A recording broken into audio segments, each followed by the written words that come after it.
সকলেই সেই স্বাধীনতাটাকে চাই, যে স্বাধীনতার জন্য সেই মুক্তিযুদ্ধ হয়েছিল। ওই স্বাধীনতাকে সমুন্নত রাখার জন্য আমাদের এই ছাত্ররা আমার রক্ত দিয়েছিল। ঠিক কি ঠিক না ভাই? তো আমি আজকে আমার যে ছাত্ররা এখানে এসেছে, আমি তাদের অভিভাবক হিসেবে এখানে কিছু কথা বলার জন্যে, কিছু মনের আবেগ আপনাদের সামনে উপস্থাপন করার জন্যে। আমরা জানি ডিসক্রিমিনেশন কি, বৈষম্য কি। বৈষম্য মানে এই না আমি সরকারি আপনি বেসরকারি, আপনি সরকারি আমি বেসরকারি, না মানে না।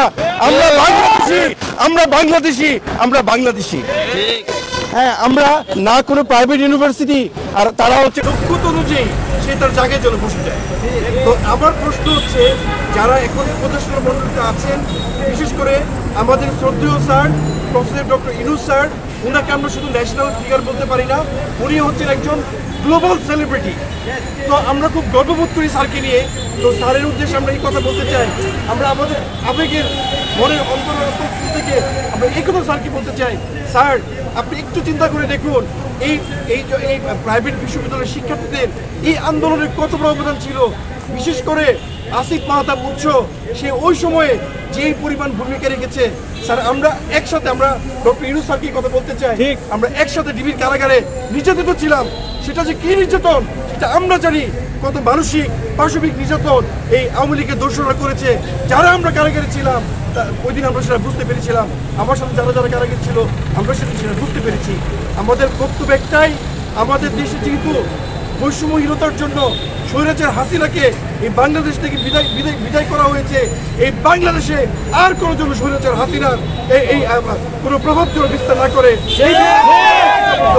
এবং যতদিন আমরা বেঁচে থাকবো এই স্বাধীন বাংলাদেশে আমরা যেন সার্বভৌমত্বকে রক্ষা করতে পারি, এটার জন্য আমরা সবাই আন্দোলন করবো।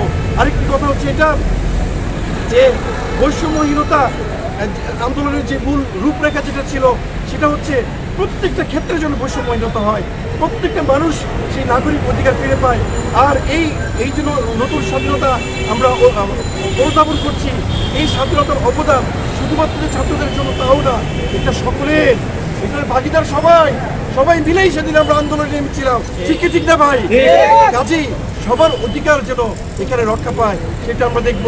আমরা চাচ্ছি সংস্কার, কিন্তু এই সংস্কার প্রত্যেকটা ক্ষেত্রে যেন হয়, শুধুমাত্র কিছু কিছু জিনিসের উদযাপন, উদ্দীপনা, উৎসব এরকম যেন সংস্কার না হয়। সংস্কারটার জন্য একটা উৎসবে পরিণত না হয়, সংস্কার যেন প্রকৃত সংস্কার হয়। আমরা সেই হাসিনার মতো আমরা এরকম সংস্কার আর আমরা কখনো চাই না। বর্তমান উপদেষ্টা মণ্ডলীর প্রতি আমাদের অনেক শ্রদ্ধা আছে। আমরা দেখছি, আমরা যখনই দাবি দাবা করছি আমাদের ডক্টর ইউনূস স্যার সেটা কিন্তু মেনে নিয়েছেন।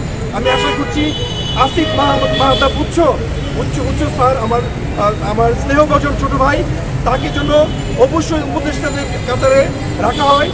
এই জোর দাবি আমরা আমাদের বেসরকারি ছাত্রদের পক্ষ থেকে, আমরা সমস্ত বাংলাদেশিদের পক্ষ থেকে আমরা চাচ্ছি যেন তাকে যেন উপদেষ্টাদের স্থান দেওয়া হয়। আর যারা কখনো যাদেরকে দেখলাম না স্বৈরাচার হাসিনার বিরুদ্ধে কথা বলার জন্য, যাদেরকে কখনো দেখলাম একটা প্রবন্ধ নিরূপণের জন্য, যাদেরকে দেখলাম দুঃসমত করার জন্য, এমন মুস্তফা সরোয়ার ফারুকী কেন সে উপদেশের পদে স্থান পেল, এটা আমি বাক স্বাধীনতার অধিকার থেকে এই কথা বলছি। আমি মনে করি আমরা বাক স্বাধীনতা ফিরে পেয়েছি। আজকে যখন এখানে আসছিলাম দেখলাম একটা রিক্সাওয়ালা, সেও তার কথা বলতেছে। আমরা বস্তিতে যাই দেখি বস্তি বসে সে কথা বলতেছে। আজকে এত আন্দোলন করে অনেক কিছু বলে, আমি বলি মানে হচ্ছে আমরা এখন স্বাধীন, আমরা বাক স্বাধীনতা ফিরে পেয়েছি। এই জন্য যারা শহীদ হয়েছে তাদের প্রতি আমাদের অনেক ভালোবাসা এবং দোয়া। সেই শহীদের রক্তকে আমরা বৃথা দিতে পারি না।